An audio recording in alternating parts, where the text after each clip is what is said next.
The Dr. Zaber Sentry 2.0. I would imagine if Dr. Zaber's a real person, he probably sounds something like that. This is the Sentry 2.0 follow-up to the very popular crowd-funded, sort of community-driven Sentry 1.1, which I never had the privilege of assembling in. So this is truly a first experience for me. There's been some slight adjustments, some slight improvements here. It's still the same size. It's about the size of a console. It's notably larger than, say, an Xbox One X, but it could still fit in a medium to large size backpack, no problem. So potential case, if you are on the go constantly, maybe taking this to LAN parties, or perhaps you just have super limited desk space, especially the fact that you can orient this chassis vertically or horizontally gives you more flexibility. Now, since Sentry 2.0 is also community driven, it's not going to be available on retailers like Amazon or Newegg. You pretty much just have to crowdfund on either Kickstarter. I think they do it on Kickstarter. It could be Indiegogo, but whenever they launch their campaign, which I think should be towards the end of this month in March, if you're watching this in March, that's pretty much the only way you can get one of these. I think they were quoting around $250 US for one of these mini ITX cases. So not for the faint of heart. You really gotta love what this case can do, and really just the form factor I think is really the bread and butter here. Today I'm doing a step-by-step build inside of the case, so I'll be talking about things that I like, things that I don't like. It's gonna be a mid-range gaming PC, nothing too fancy. They're really just demo parts that we're using for the build, but it should be pretty cool once it's all done. The other thing I wanna mention is that the 2.0 model is only gonna be available in black. I believe they had a powder-coated white finish for 1.1 as an option, but to simplify things, they're only gonna be doing black for the 2.0 model. A quick mention before we dive right into building, the packaging was very nice. It came completely intact and there was no damage whatsoever. Lots of foam, lots of cushion. Makes you feel like you're unboxing a premium product, because you certainly are. The other thing is that there's no actual manual, no physical manual that comes included with the box. Instead, you have text printed on the box that tells you where to find a link to the actual manual. So I'll be referencing that today, because no matter what experience level you are as a builder, when you're building in something this limited for space, you really need to follow the right order of operations so you don't screw yourself midway through a build and end up having to, uninstall certain parts. So we'll be following that. I suggest you guys do the same if you're building in a Sentry case, or any case this small for that matter. All right, let's open the manual. I took a look through the manual just to, at a glance before I started shooting. It's a very thorough and detailed manual, which it kind of needs to be for a case like this. So thank God that it is. It's gonna make my life a whole lot easier. So step one is to disassemble the body so that we can actually get inside. You'll need a torque screw to do that, and they've included one in the package, which is nice because this case has torque screws for some reason, as did the 1.1 version from what I'm told, and I don't know why. Whatever, at least they give you this, as well as a bunch of included accessories like your riser cable, all the mounting screws, the fancy light up power button, and so forth. We'll take a look at all that later. So, okay, looks like there's 2 screws here. Now again, I never built inside the 1.1, but I did watch some reviews recently, and a lot of people were complaining that there were way too many screws just to disassemble the body. There was like 1,000 screws, and it took like 10 minutes to even get inside the chassis, which I agree is a total pain in the ass. So this is a much more elegant solution that took all of 15 seconds, if that. Hey, we're inside. All right, so I'm gonna put this aside for now. Nice premium quality. This is, yeah, like I don't even feel bad doing that. It's very solid. But we can, okay. He's already kind of loosey-goosey. We just need 1 screw here. This is like the GPU bracket area, and a yoink. One thing I noticed right off the bat, like the 1.1, no dust filters. Still no dust filtration in this case, which is gonna turn off a lot of people. I feel kind of conflicted about it. Well, I think I definitely prefer dust filters be included. I'm not gonna knock it too hard for it because it's such a small case. I feel like you could just take a data vac and just blow all the air out within a couple seconds. But again, I understand completely why this might be a deal breaker for some. Now, there are third-party dust filters that you could buy separately that worked with the 1.1 model, which should also work with 2.0 because again, the size hasn't changed, and from what I've been told, the ventilation area and sort of orientation hasn't changed much either. So those should still be compatible if you're so inclined. You know what? I'm gonna get a screw tray because this can get messy real quick. Okie dokie, artichoke. I might have mentioned that there's not a whole lot different about the 2.0 model from its predecessor, but one addition that I think is really worth noting is added support for 120mm AIO. You can water cool in this bad boy, which is really impressive considering just how small it is. I think it's like 7-liter capacity or something like that. It's just so tiny and cute. But yeah, adding water cooling support is definitely gonna be a big seller for a lot of people who are a fan of the first one. We will not be installing an AIO today because I don't have any that'll actually fit. Either the hoses are too thick, they're like the thicker tubes, which is just not gonna play nice in a case this small, or the radiator is too thick. I think the clearance is, it's 50 millimeters for your radiator and your fan combined. So if you're using a standard 25 millimeter thick fan, you only have about 25 millimeters of radiator thickness that you can fit in here. And even then, that's really pushing it. You're maxing out clearance. They're actually suggesting that you go no more than 47, 48 millimeters just to give that fan a little bit of clearance for intaking air and so forth. Okay, so first rule of order, they want us to install the power button. The power button is not pre-installed. You actually have to install it yourself. And it comes with this really nice black and red braided cable. It is an LED power button as well, so you'll have to plug in your power LED front panel connectors. So you pass the front panel connector side, get the power button flush with the front, slide on the included O-ring first, bring it all the way up, and then slide the screw on. And screw her down. Power button ist installed. That's a nice feeling power button. Hey, make sure to attach all required cables if you're using a modular PSU before installing it inside. No shit! No, it's a good reminder. Let's install the power supply. Of course, this only takes SFX units. No SFX-L units are allowed. That is too low. We're using a FSP Dagger 600 watt, 80 plus gold certified SFX power supply, and it's, don't buy this. At least I might have got a bad unit, but this is very loud. I've actually built with it before. Super duper loud. But again, this is just for demo purposes. So I'm gonna face the power supply fan upwards, which is where the ventilation area of the case will be, and then we gotta screw it down. So it looks like there are only 3 mounting screws for the power supply here, which for an SFX unit should be more than enough to hold it down. Bada bing, bada boom. All right, PSU installed. Now I'm gonna pop in the motherboard IO shield because we are ready to prep the Mobo. So we're gonna put the case aside for now and focus on our ASRock AB350 Gaming ITX AC Fatality branded motherboard. We also have a Ryzen 5 2600X, 6-core, 12-thread CPU. Seems like it would be a pretty nice chip for a system like this. And I'm gonna pop that in. Can you guys see that? Okay, good. Our cooler is the very low profile CryoRig C7. Low profile because we only have 47 millimeters of CPU height clearance in this chassis. Not a whole lot to work with. I need some thermal paste. Come on, little guy. Here you go. Woohoo! Wait, this isn't lining up. Hold on. I know. This is the old version of the C7, which doesn't support socket AM4. Great. If only there was a cooler just like this one within arm's reach that would let me continue this build without much hassle. Come here, you little bugger.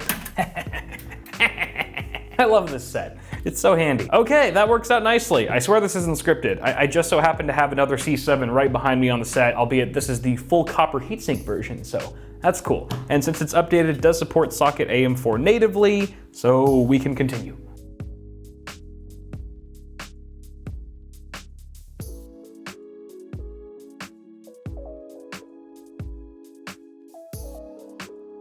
We've got 2 8 gig sticks of Corsair Vengeance LPX DDR4 at 3000 speed. These are low profile memory modules, which is recommended for this build. And I would say almost mandatory if you're gonna be installing a liquid AIO, because with the water cooling tubes in there, the tubes are actually gonna take up the space where your cables ordinarily would. So your cables are gonna have to go over your memory modules. And if you have too tall of heat spreaders, you might not be able to fit them all. So bear that in mind. You get pre-installed standoffs, which is a plus. And I just noticed this. The case actually includes a set of Phillips head screws with the same thread and size as all the Torx screws. So you could just use only Phillips head screws for the whole build if you wanted to. The only difference being that they're silver as opposed to nice and black like the Torx screws. I guess for the inside it doesn't really matter unless you're picky about that sort of thing, which I kind of am. So I'm just gonna keep using the black Torx screws. Screw it. All right, easy now. That went in very nicely. Now it's worth noting that we're using a 2.5-inch SSD for our only drive in the system, but if you happen to be using an M.2 drive and you want to mount that behind your motherboard, assuming that it has a slot back there, you'd want to do that before mounting your motherboard, since this case does not have any cutout behind the motherboard tray, like the internal frame of the Fractal Design Node 202 does, for example. Now, since the back of our power supply is recessed and it's not flush with the outside of the case, we actually have to run a pass-through cable. So we've got a pass-through cable, which is included. You run it through this little hole, plug it into your power supply right off the bat, make sure the switch is on, because once the body's assembled, you won't be able to access that. And then you've also got this yellow ground wire, safety first, that needs to be bolted down to the little threaded post just below the motherboard. Once that's down, you can proceed to routing the rest of the cable through and simply mount the AC socket to the case with 2 screws. All right, so now we get to install the PCIe riser card, and it comes in 2 pieces. This guy first pops in, and then this fellow connects like so. And then we have a riser bracket we need to mount, and the sole purpose of this is to just stabilize the riser card we just installed. So 2 screws for this guy, they just get mounted at the top. Okay, we're gonna circle back to the riser card in a moment, but for now, let's go ahead and plug in our 24-pin ATX cable for the motherboard and our 8-pin EPS connector for the CPU. Now we're gonna install the USB 3 pass-through cable that comes included. You've got 2 Type A ports on one end, which mounts to the front of the case using 2 screws, and that of course terminates to a 20-pin connector that goes to your motherboard. As you can see, I used some of the room in front of the power supply to stash most of that USB 3.0 cable, because there is quite a bit of excess. I'm gonna leave our 24-pin cable a little loose for now because we still have to install our SATA cable, which is going to go to our single 2.5-inch SSD. And I'm actually going to wire up the front panel connectors that are coming off of our power button as well. Now we're ready to install our SSD, but first we have to mount the little plate that the SSD mounts to. So it comes included. It's this little guy right here, just slots in like so, and you get 1 screw to hold it in place. Then you bring over your SSD, and it kind of just mounts right over that tray, partially, but mostly on top of your riser card area. And you just screw it in. 3 screws. The manual also says that you can actually install a second 2.5-inch drive in this area if you're not installing an AIO. All right, SSD's good. Just gotta plug her in. There it is. All right, it's getting a little hairy over here, so give me a moment while I push all these cables down.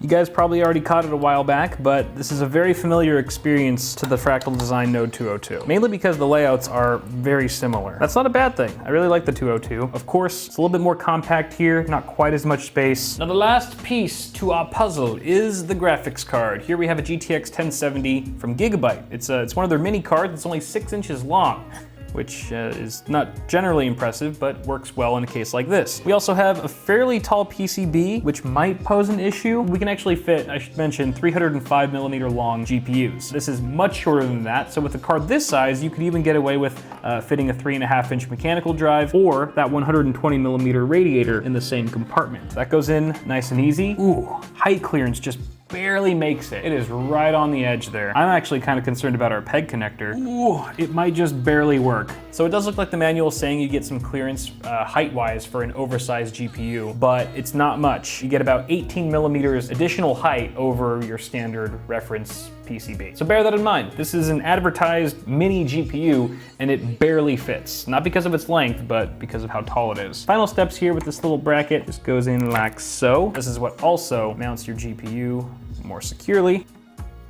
You know, the other thing I just thought of is that since you can fit a 120mm radiator here, you could probably just stick a 120mm fan in there if you wanted to. I would think that if it supports one, it'd support the other, and that would of course potentially lower your thermals even further, but we're gonna test it as is for now. Gotta finish mounting the bracket from the front side with 2 more screws.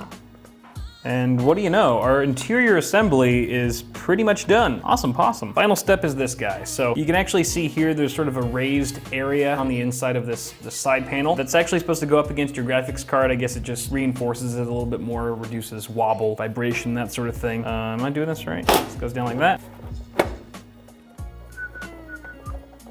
Final screw, here we go. All right. Voila! Hey! It's like a pizza box.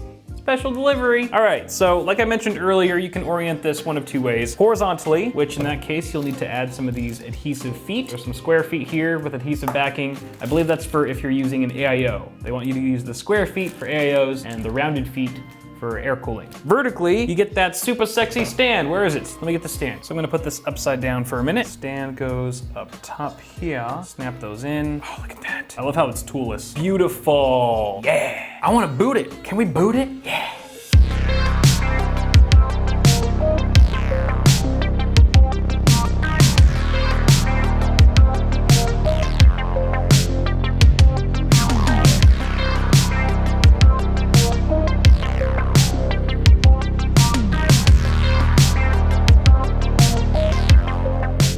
Now Now we've been in Doom for about 15 to 20 minutes, actually a little bit more than that now, just to give the components a chance to get heat soaked. And right now our 2600X is overclocked, mind you, to 4 gigahertz on all 6 cores, and the hottest it's gotten in the last 20 or so minutes is 73C. It's really not bad. And I'm sure that last minute upgrade to an all copper CryoRig C7 doesn't hurt any either. Not to mention there's ample case ventilation just above the cooler, so it gets healthy intake. Our GPU, our GTX 1070, which is running bone stock right now, is hitting 77C. That's a couple degrees below 80, which isn't bad for a GTX 1070 when you're talking about a case of this size. It's really not too bad. The temps are perfectly adequate in my book, and this is just one example, one configuration that you could potentially put inside of this case. I wouldn't just go dropping a 9900K in here willy-nilly. You can get away with some pretty decent performance though, as we're seeing here. I don't have the frame rate counter up, but I'm sure we're getting well over 60 FPS, and I just completely wasted that chainsaw on that asshole. I don't care, this is just for a video. Haha! The build process is very smooth.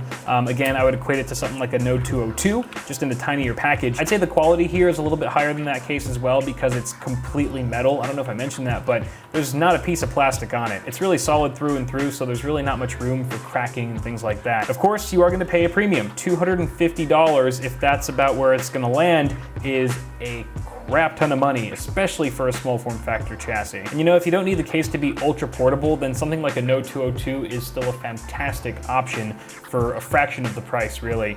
But if you're just looking for the tiniest and most compact enthusiast grade case out there, there aren't many better options. I mean, there is the Dan Case A4, which is also around $200 if I remember correctly. Fantastic case also. Definitely a completely different shape and layout as this case, but still something to look into if that's the kind of niche case you're looking for. The Sentry 2.0 is a one-of-a-kind case. It's built like a tank, super smart in design, and it's definitely a looker. But you guys let me know what you think down in the comments below. Would you pay $250 for this thing? Is it sexy enough? Is it unique enough for you to actually shell out that kind of cash? I don't know why I'm still playing. The video's over. Thank you very much for watching this video. If you enjoyed it, toss a like on it before you go, and get subscribed for more tech stuff coming at you really soon. Also, what do you think of the new set? New set, yay, it looks pretty good, right? I think I like it more than the last set, surprisingly. But yeah, okay, that's all from me, guys. Thanks for watching, have a good one. I will see you all in the next video.